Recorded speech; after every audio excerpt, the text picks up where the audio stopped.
In the early 1850s, the United States was a nation divided. The issue of slavery was tearing the country apart.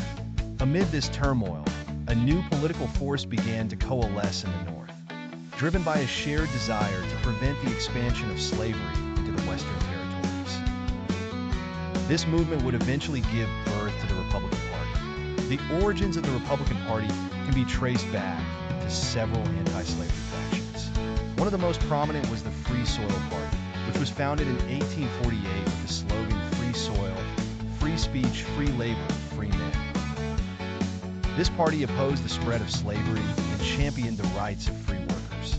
As the 1850s progressed, the issue of slavery became increasingly contentious.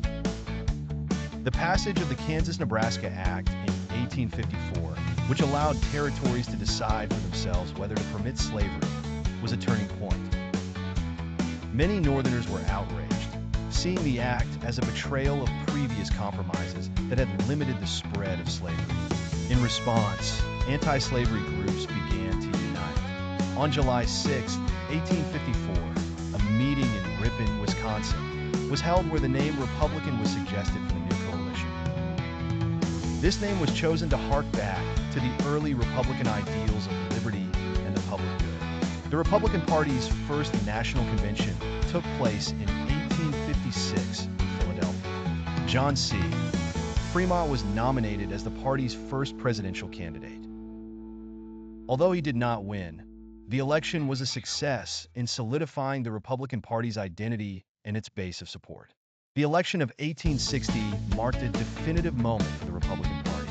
Abraham Lincoln, the party's candidate, won the presidency. His election was a clear signal against the expansion of slavery, and it was met with resistance from the southern states, leading to the Civil War.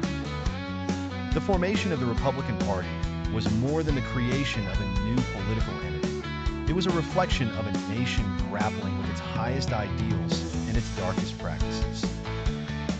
From its origins in the anti-slavery movement to its rise as a dominant political force, the Republican Party's story is interwoven with the broader narrative of American history during a transformative and tumultuous era.